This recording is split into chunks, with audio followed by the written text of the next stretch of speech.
Time for a new 10-minute cartoon challenge, and it being summertime now, I've decided that today's cartoon will be to do with the summer. A garden scene, something that goes on in the garden. I'll look something up online, I'll find the picture that I want, and then I'll convert it into a cartoon. Let's see how we go. Choose the right tool first, sketching tool. It's good this child is kind of facing away from us because it just makes drawing him, and it does look like a boy, just that little bit easier.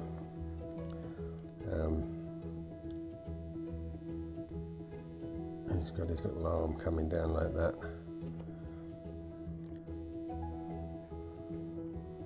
And obviously a simple white t-shirt on. Give him a little hand like that. And his legs are spectacularly short, aren't they? But I suppose that's something to do with that t-shirt.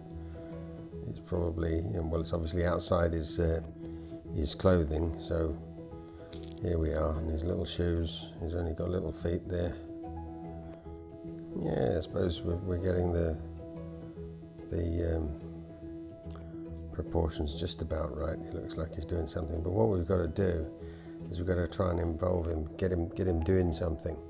We've not got anything like an ear to show on here, which again, you know, here's his hair. Let's just make sure we've got the hair like this. I don't particularly want all the rest of the people in this, so I'm just going to hide. Oh, that's brilliant! I've done him on the wrong layer. Doesn't matter.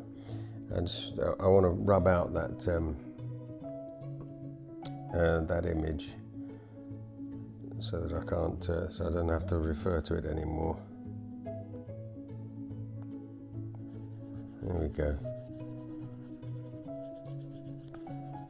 It's only there to be a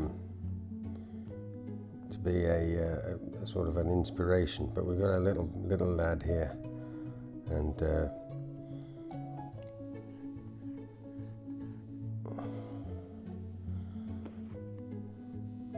I'm going to change this hand a little bit so that it's like that, and he's got a lollipop here. Lollipop, and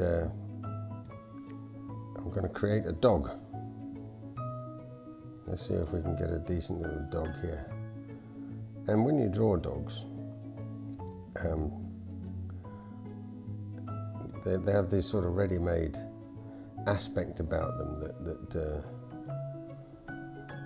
you know, it's just kind of cute, and it's their ears. And if you can get their ears to go up a little bit, you see, like that, they're a lot more fun than if they're sitting there, you know, sort of strapped to the side of their faces. So here's our dog. We'll have him just looking for, maybe hoping for that ice cream to just come tumbling down. There you go. Not too much detail.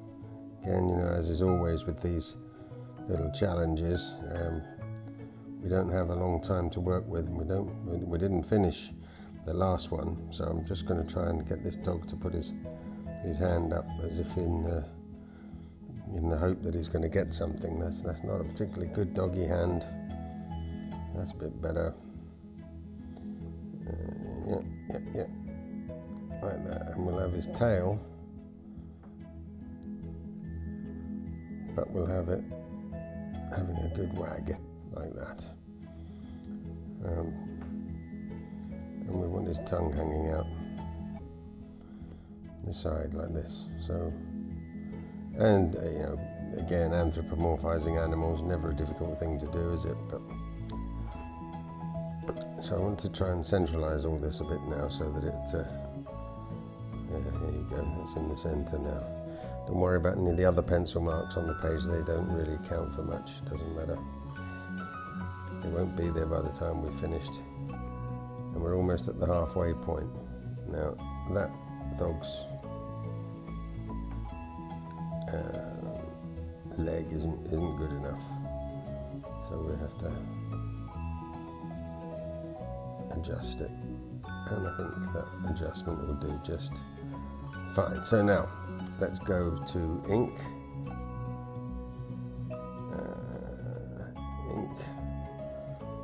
And we'll take the layer that we've just been working on and reduce it down a little bit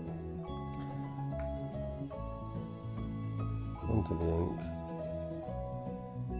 Correct tool for the job, which I like to use, is called Studio Pen on this app. So now we'll just get this little boy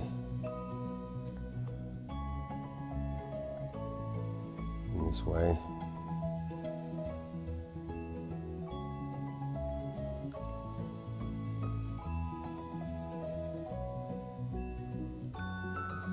Yeah. And a few little bits of finger there.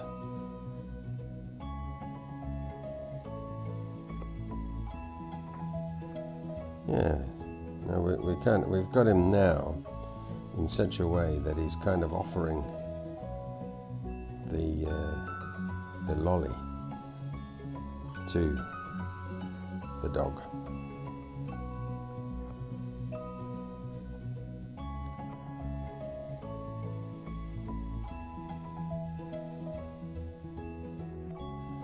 In this fashion. It's amazing when you get right down to how kids have such stumpy little forms, don't they? There's well, I suppose that's what makes them cute, same as dogs. So there he is, and we can all see what's going on, and it's, although it's not a cartoon that you could put well, you probably could put a cruel punchline to it, but it's not unlikely to have something that's appearing in my mind at the moment that would be funny, that you could have one of them. I suppose the dog could be thinking something. But we're working fast here. We're working with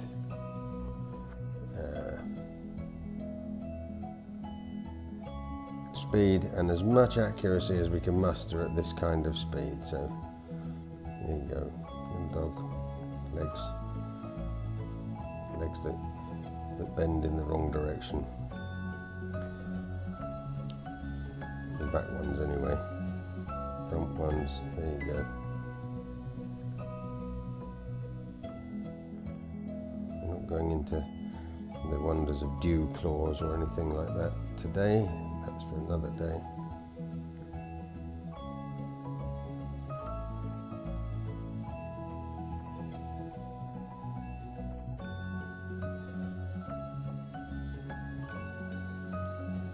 Bit of darkness underneath the dog, because you've got to ground the subjects, which is again over here for the boy.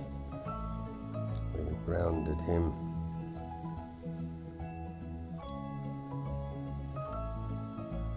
The dog, a couple of these markings on its face.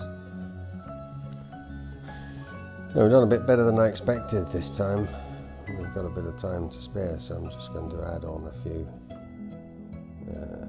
little details that might make the thing more appealing.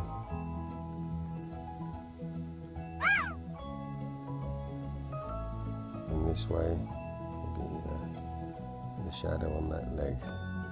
There, it's not too bad, is it? And a bit of shadow on the boy's arm here. Yeah, he looks like he's really kind of stretching out and showing that to the dog. You can have it, doggy. Have a look at my ice lolly. It's a hot day. Yeah, we'll have the sun up here, like this. And there's a trick with the sun in a cartoon. You don't just put a round thing there.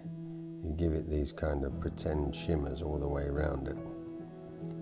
And that, for some reason, works every time and makes us realise, oh, it's a hot day. And that would mean if the sun's over there, we got just under a minute to add a bit of shadow to give it a bit more authenticity, that there will be shadow coming in this direction and that the dog will have a bit of shadow there. Let's kill that pencil layer, that's good. All good at the moment. One or two people in the distance over here. Maybe they're out walking their dogs too. But we just do a dot like that, smaller than you would imagine, and then just a little shimmer in the distance. There you go. That's it. We're done. That's the 10-minute challenge signed. There you go, all done. Hope you enjoyed that. Hope you got something out of it. I certainly did. I thought it was a good challenge. We'll see what we can do with the next one when we come along to it. So, see you soon.